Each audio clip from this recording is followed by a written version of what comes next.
무릎이 시큰거릴 때 이곳 딱 3분. 다음날 걸음이 달라집니다.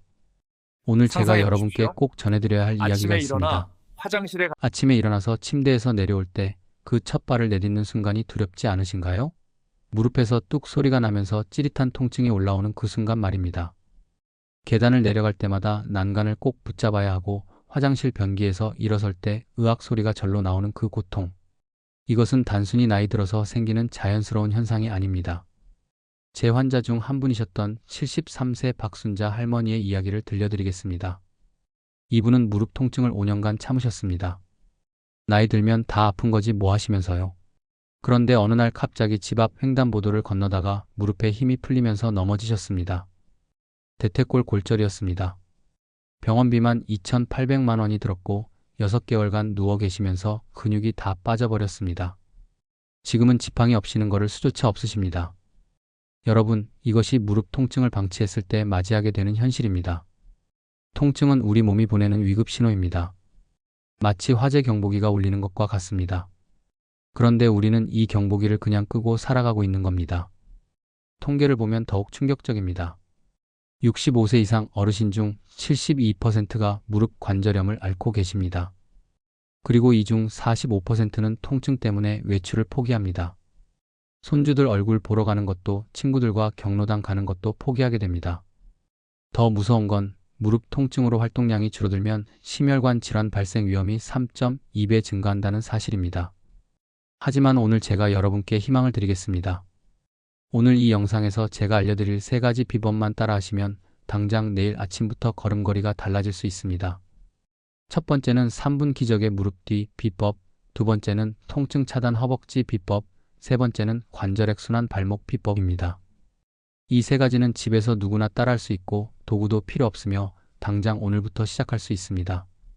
실제로 제 환자분들 중 이 방법을 꾸준히 실천하신 분들은 평균 2주 만에 계단 오르내리기가 편해졌다고 말씀하십니다. 3개월 후에는 진통제 복용량을 절반으로 줄이셨고요. 그러니 끝까지 집중해서 들어주시기 바랍니다. 그리고 이 영상이 도움이 되신다면 구독 버튼과 좋아요 버튼을 꼭 눌러주세요. 여러분의 가족과 친구분들에게도 이 귀한 정보를 나눠주시면 감사하겠습니다. 자, 그럼 본격적으로 시작하겠습니다. 첫 번째 비법, 3분 기적의 무릎 뒤 5분 비법. 먼저 첫 번째 비법부터 말씀드리겠습니다. 바로 무릎 뒤쪽, 의학 용어로 스라브라고 부르는 오금 부위를 자극하는 방법입니다. 이곳이 왜 중요한지부터 설명드리겠습니다. 무릎 뒤쪽 오금에는 우리 몸에서 가장 중요한 혈관과 림프관, 그리고 신경이 지나갑니다. 이곳을 통해서 다리로 가는 혈액이 공급되고 무릎 관절에 영양분이 전달됩니다. 그런데 나이가 들면서 이 부위가 굳어지고 순환이 막힙니다. 마치 호스가 꺾여서 물이 안 나오는 것과 똑같은 원리입니다. 제 환자셨던 68세 김철수 할아버지 이야기를 들려드리겠습니다. 이분은 30년간 택시기사로 일하셨습니다. 하루 12시간씩 앉아서 운전하시다 보니 무릎이 점점 굳어졌습니다. 병원에 오셨을 때는 무릎을 90도 이상 구부리지도 못하셨어요. 바닥에 앉는 것은 꿈도 꾸지 못하는 상태였습니다. 저는 이분께 이 오금 마사지법을 알려드렸습니다. 처음에는 반신반의하셨죠. 이게 뭐가 되겠어요? 하시면서요. 그런데 단 일주일 만에 이분이 제 진료실에 뛰어오셨습니다. 정말 뛰어오신 겁니다. 선생님, 40년 만에 쪼그려 앉아서 용변을 봤어요. 라고 말씀하시면서 눈물을 글썽이셨습니다. 이게 바로 오금 자극이 가져오는 기적입니다. 그럼 정확한 방법을 알려드리겠습니다. 먼저 편안하게 의자에 앉으십시오. 한쪽 다리를 쭉 펴서 앞으로 뻗으세요. 무릎 뒤쪽 오금 부위를 찾으셔야 하는데요. 무릎 뼈 바로 아래, 다리를 구부렸을 때 주름이 생기는 그 부분입니다. 이곳을 양손 엄지손가락으로 지그시 눌러보세요. 처음에는 살짝 아플 수 있습니다. 하지만 이것은 좋은 신호입니다. 그만큼 그곳이 막혀 있었다는 뜻이거든요. 엄지손가락으로 원을 그리듯이 천천히 문질러 주세요. 시계 방향으로 10번, 반시계 방향으로 10번. 이렇게 3분간 반복합니다. 중요한 포인트가 있습니다. 너무 세게 누르시면 안 됩니다. 이곳은 혈관과 신경이 지나가는 민감한 부위입니다. 본인이 느끼기에 시원하다 정도의 압력이면 충분합니다. 만약 날카로운 통증이 느껴지면 즉시 멈추세요. 그리고 오금 부위에 붓기나 열감이 있다면 혹시 혈전이 있을 수 있으니 반드시 병원을 먼저 방문하셔야 합니다. 이 마사지를 하루에 3번 아침, 점심, 저녁으로 해주시면 됩니다. 특히 아침에 일어나서 바로 하시면 효과가 가장 좋습니다. 밤사이 굳어있던 무릎이 풀리면서 하루 종일 활동이 편해집니다. 왜 이 방법이 효과가 있을까요? 의학적으로 설명드리겠습니다. 오금 부위를 자극하면 스로와 동맥과 정맥의 혈류량이 증가합니다. 연구에 따르면 3분간의 오금 마사지로 무릎 관절 주변의 혈류량이 평균 34% 증가한다고 합니다. 혈류량이 증가하면 관절에 영양분과 산소가 더 많이 공급됩니다. 동시에 염증을 일으키는 노폐물이 더 빨리 배출됩니다. 또한 오금에는 스로아신경이라는 중요한 신경이 지나갑니다. 이 신경을 적절히 자극하면 무릎 주변 근육의 긴장이 풀립니다. 근육이 이완되면 무릎에 가해지는 압력이 줄어들고 자연스럽게 통증도 감소합니다. 두 번째 비법, 통증 차단 허벅지 앞쪽 비법. 이제 두 번째 비법을 알려드리겠습니다. 바로 허벅지 앞쪽, 의학 용어로 대퇴사두근이라는 근육을 자극하는 방법입니다. 많은 분들이 무릎이 아프면 무릎만 집중적으로 치료하려고 합니다. 하지만 이것은 나무만 보고 숲을 보지 못하는 것과 같습니다. 무릎 관절은 사실 허벅지 근육이 지탱해주는 구조입니다. 허벅지 앞쪽의 대퇴사두근이 약해지면 무릎이 그 무게를 고스란히 감당해야 합니다. 마치 기둥이 약한 집의 지붕이 무너지는 것과 같은 원리입니다. 제가 진료했던 71세 이영희 할머니의 사연을 들려드리겠습니다. 이분은 무릎 인공관절 수술을 앞두고 계셨습니다. 통증이 너무 심해서 밤에 잠도 못 주무실 정도였거든요. 그런데 수술 날짜를 잡기 전에 제가 권해드린 이 허벅지 운동을 3주간 해보시기로 했습니다. 결과가 어땠을까요? 놀랍게도 이분은 수술을 연기하셨습니다. 통증이 10점 만점에 9점에서 3점으로 줄어들었거든요. 지금은 수술 없이 일상생활을 편하게 하고 계십니다. 매일 손주들과 공원을 산책하시고 시장 보러 다니시는 것도 전혀 문제 없으십니다. 그럼 정확한 방법을 설명드리겠습니다. 의자에 앉아서 한쪽 다리를 쭉 펴주세요. 허벅지 앞쪽 근육을 만져보시면 무릎 바로 위쪽에 큰 근육 덩어리가 느껴지실 겁니다. 이것이 대퇴사두근입니다. 이 근육을 양손으로 감싸듯이 잡으세요. 그리고 무릎 위에서부터 서해부 쪽으로 아래에서 위로 쓸어 올리듯이 주물러 주세요. 마치 반죽을 치대듯이 꾹꾹 눌러주시면 됩니다. 한쪽 다리당 50회씩 양쪽 다리를 모두 해주세요. 소요 시간은 약 3분입니다. 여기서 중요한 포인트가 있습니다. 반드시 아래에서 위로 올라가야 합니다. 위에서 아래로 내려가면 안 됩니다. 왜냐하면 림프의 흐름과 정맥혈의 흐름이 아래에서 위로 올라가기 때문입니다. 흐름을 거스르면 오히려 부기가 생길 수 있습니다. 또 하나, 너무 아픈데도 무리하게 하시면 안 됩니다. 근육이 뭉쳐있을 때는 약간 통증이 있을 수 있지만 찢어질 듯한 통증이 있다면 즉시 멈추셔야 합니다. 특히 혈액순환 장애가 있으신 분, 혈전증이 있으신 분은 반드시 의사와 상담 후에 하셔야 합니다. 이 방법을 하루에 3번, 아침, 점심, 저녁 식사 전에 해주시면 좋습니다. 특히 오래 앉아 계셨을 때 TV 보시다가 광고 시간에 혹은 잠자리에 들기 전에 하시면 다음날 아침이 정말 편합니다. 이 방법이 왜 효과가 있을까요? 대퇴사두근을 마사지하면 근육 내부의 혈액순환이 촉진됩니다. 근육에 산소와 영양분이 공급되면서 근력이 강화됩니다. 연구 결과에 따르면 이런 마사지를 4주간 지속했을 때 대퇴사두근의 근력이 평균 23% 증가했다고 합니다. 근력이 증가하면 무릎에 가해지는 부담이 줄어듭니다. 체중의 하중을 근육이 분산해서 받아주기 때문입니다. 이것은 마치 짐을 혼자 들 때와 여러 사람이 나눠 들 때의 차이와 같습니다. 또한 허벅지 마사지는 무릎 주변의 림프 순환을 개선합니다. 림프액이 잘 순환하면 관절 주변의 부기가 빠지고 염증 물질이 배출됩니다. 실제로 많은 환자분들이 이 마사지를 한 다음 날 아침에 무릎이 한결 가볍다고 말씀하십니다. 세 번째 비법, 관절액 순환 발목 돌리기 비법. 이제 마지막 세 번째 비법입니다. 의외로 생각하실 수도 있는데 바로 발목을 돌리는 방법입니다. 무릎이 아픈데 왜 발목을 돌려요? 라고 물으실 수 있습니다. 이것이 바로 핵심입니다. 우리 몸의 관절들은 서로 연결되어 있습니다. 발목의 움직임이 제한되면 무릎이 그 역할을 대신해야 합니다. 그러면 무릎에 과부하가 걸립니다. 반대로 발목이 유연하게 잘 움직이면 무릎의 부담이 크게 줄어듭니다. 제가 치료했던 75세 박영수 할아버지의 이야기를 들려드리겠습니다. 이분은 젊었을 때 발목을 다치신 적이 있었습니다. 완전히 나았다고 생각하셨는데 60대 후반부터 무릎 통증이 시작됐습니다. X-레이를 찍어보니 무릎 연골이 한쪽만 심하게 닳아 있었습니다. 알고 보니 발목 부상 이후로 걸음걸이가 미세하게 틀어져 있었던 겁니다. 그 작은 틀어짐이 20년간 축적되면서 무릎 한쪽에만 엄청난 스트레스를 준 것이죠.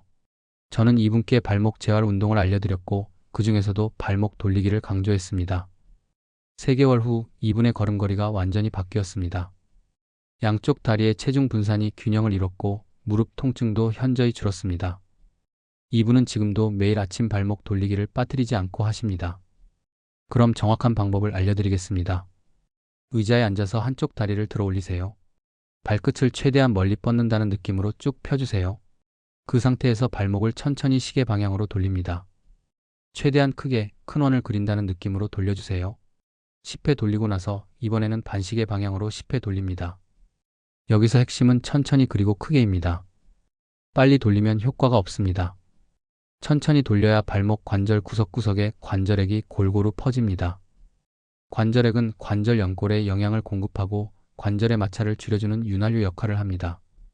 발목을 돌릴 때 뚝뚝 소리가 날 수 있습니다. 이것은 대부분 관절 사이에 공기 방울이 터지는 소리라서 크게 걱정하지 않으셔도 됩니다. 하지만 통증이 함께 느껴진다면 관절에 문제가 있을 수 있으니 병원 검사를 받아보시기 바랍니다. 한 가지 더 중요한 점이 있습니다. 발목을 돌릴 때 무릎도 함께 살짝 구부렸다 폈다 해주세요. 이렇게 하면 발목과 무릎이 동시에 움직이면서 시너지 효과가 납니다. 무릎 관절에도 관절액이 더 활발하게 순환합니다. 이 운동은 앉아서도 할 수 있고 누워서도 할 수 있습니다. 특히 아침에 잠자리에서 일어나기 전에 이불 속에서 먼저 발목을 돌려주시면 좋습니다. 밤새 굳어있던 관절이 풀리면서 일어서기가 훨씬 편해집니다. 이 방법의 과학적 근거를 말씀드리겠습니다. 발목을 돌리면 하태 삼두근, 즉 종아리 근육이 수축과 이완을 반복합니다. 이 근육은 제2의 심장이라고 불립니다. 왜냐하면 다리의 정맥혈을 심장으로 다시 보내주는 펌프 역할을 하기 때문입니다.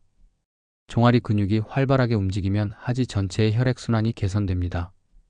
연구에 따르면 발목 운동을 규칙적으로 했을 때 무릎 관절염 환자의 통증이 평균 41% 감소했다고 합니다. 또한 무릎 관절의 가동 범위가 평균 15도 증가했습니다. 놓쳐서는 안 될 위험 신호. 자, 여기까지 3가지 핵심 비법을 모두 알려드렸습니다. 하지만 이제부터 말씀드릴 내용은 더욱 중요합니다. 반드시 기억하셔야 할 위험 신호들입니다. 무릎 통증이 있을 때 다음과 같은 증상이 동반된다면 즉시 병원에 가셔야 합니다. 첫째, 무릎이 붓고 열이 나면서 빨갛게 변하는 경우입니다. 이것은 단순한 관절염이 아니라 감염성 관절염일 수 있습니다. 감염성 관절염은 24시간 이내에 치료하지 않으면 관절이 영구적으로 손상될 수 있습니다. 절대로 참지 마시고 응급실로 가셔야 합니다. 둘째, 무릎 통증과 함께 다리가 저리고 감각이 없어지는 경우입니다. 이것은 신경 압박의 신호일 수 있습니다. 특히 허리 디스크나 척추관 협착증이 동반되었을 가능성이 있습니다. 신경 손상이 진행되면 되돌리기 어려우므로 빨리 검사를 받으셔야 합니다. 셋째, 무릎에서 뚝 소리가 나면서 갑자기 다리에 힘이 풀리는 경우입니다. 이것은 무릎 잠김 증상이라고 하는데 반월상 연골이 찢어져서 관절 사이에 끼었을 가능성이 있습니다. 이 상태로 계속 걸으면 연골 손상이 더 심해집니다. 넷째, 무릎 통증이 있으면서 숨이 차고 가슴이 답답한 경우입니다. 이것은 매우 위험한 신호입니다. 혹시 다리 정맥에 혈전이 생겨서 폐로 이동했을 가능성이 있습니다. 폐색전증은 생명을 위협하는 응급 상황입니다. 특히 오래 앉아 계셨거나 수술 후 혹은 장거리 여행 후에 이런 증상이 나타나면 즉시 119를 부르셔야 합니다. 다섯째, 무릎 통증이 밤에 더 심해지고 체중이 감소하는 경우입니다. 이것은 드물지만 뼈 종양의 가능성을 배제할 수 없습니다. 특히 이전에 암 병력이 있으신 분은 반드시 정밀 검사를 받으셔야 합니다. 제 환자 중 한 분은 무릎 통증을 6개월간 참다가 병원에 오셨는데 검사 결과 대퇴골에 전이암이 발견됐습니다. 만약 조금만 더 일찍 오셨더라면 치료 결과가 훨씬 좋았을 텐데 하는 아쉬움이 남았습니다. 그러니 여러분, 통증을 절대 가볍게 여기지 마십시오. 특히 갑자기 심해지는 통증, 설명할 수 없는 통증, 휴식을 취해도 나아지지 않는 통증은 반드시 전문의의 진찰을 받으셔야 합니다.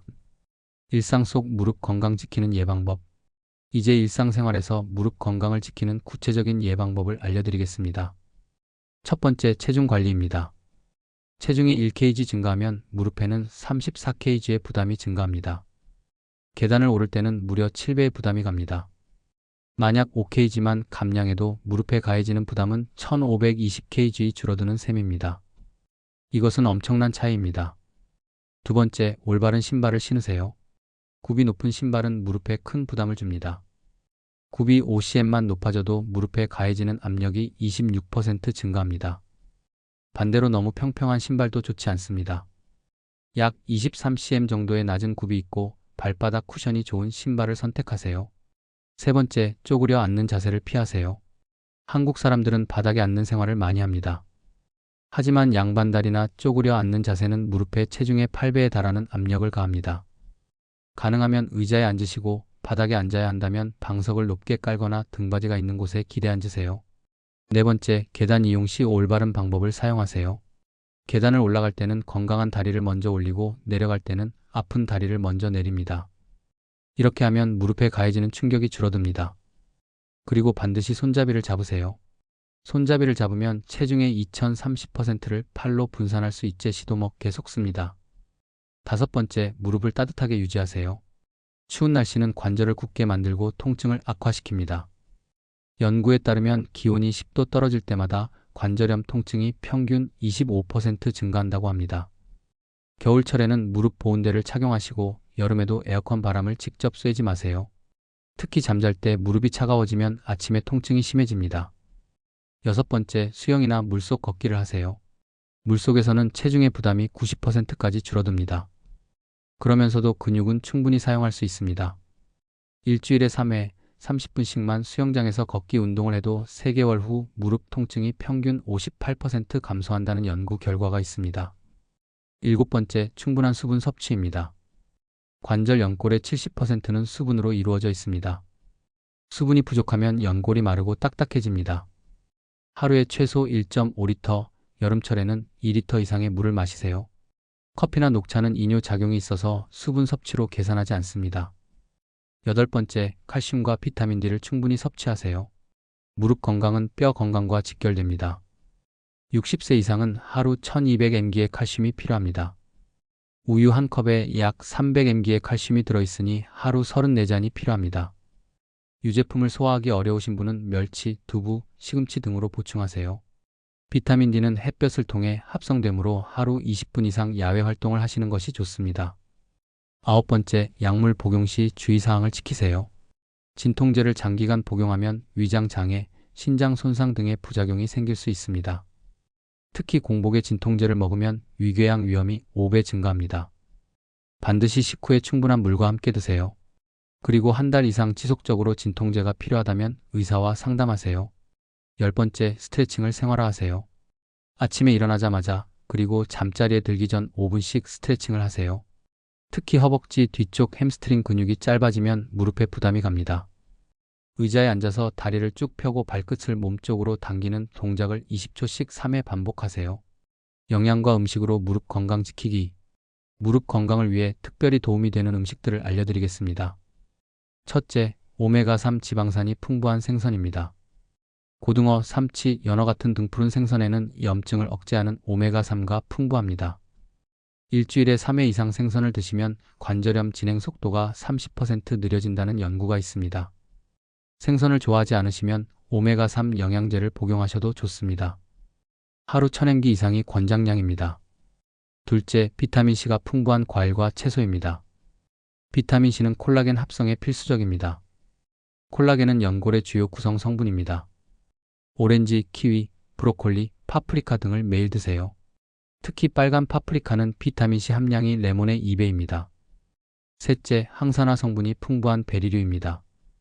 블루베리, 딸기, 체리 등에는 안토시아닌이라는 강력한 항산화 물질이 들어있습니다. 이것은 관절의 염증을 줄이고 연골 파괴를 억제합니다. 하루 한 줌씩 먹거나 스무디로 갈아 드시면 좋습니다. 넷째, 생강과 강황입니다. 생강이 진저롤과 강황의 커큐민은 천연소염제 역할을 합니다. 생강차를 하루 23잔 드시거나 강황 가루를 요리에 활용하세요. 실제로 강황을 매일 섭취한 관절염 환자들은 8주 후 통증이 평균 44% 감소했다는 연구 결과가 있습니다. 다섯째, 뼈 국물입니다. 사골이나 닭발 국물에는 콜라겐과 글루코사민이 풍부합니다. 이것들은 연골 재생에 도움을 줍니다. 일주일에 23회 정도 뼈 국물을 끓여 드시면 좋습니다. 단, 염분이 많이 들어가지 않도록 주의하세요. 반대로 피해야 할 음식도 있습니다. 튀긴 음식, 가공육, 설탕이 많은 음식은 염증을 악화시킵니다. 특히 트랜스 지방이 많은 음식은 관절염 위험을 2배 이상 높입니다. 과자, 빵, 인스턴트 식품은 가능한 한 피하세요. 술도 주의해야 합니다. 알코올은 뼈에서 칼슘을 빼앗아가고 비타민 D 흡수를 방해합니다. 또한 탈수를 일으켜 관절액을 감소시킵니다. 특히 맥주는 통풍을 유발할 수 있으니 무릎이 아프신 분들은 절주하시는 것이 좋습니다. 운동할 때 꼭 지켜야 할 원칙. 무릎 건강을 위해 운동은 필수입니다. 하지만 잘못된 운동은 오히려 독이 됩니다. 올바른 운동 원칙을 알려드리겠습니다.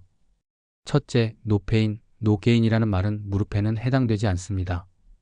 통증이 있는데도 참고 운동하면 안 됩니다. 운동 중에 무릎이 아프면 즉시 멈추세요. 약간의 뻐근함은 괜찮지만 날카로운 통증은 위험 신호입니다. 둘째, 충격이 적은 운동을 선택하세요. 조깅, 등산, 계단 오르기는 무릎에 큰 충격을 줍니다. 대신 걷기, 자전거 타기, 수영, 요가 같은 운동이 좋습니다. 특히 실내 자전거는 무릎에 체중 부담 없이 근력을 키울 수 있는 최고의 운동입니다. 구독하시고 삶에 필요한 정보를 제때 받아보십시오. 감사합니다.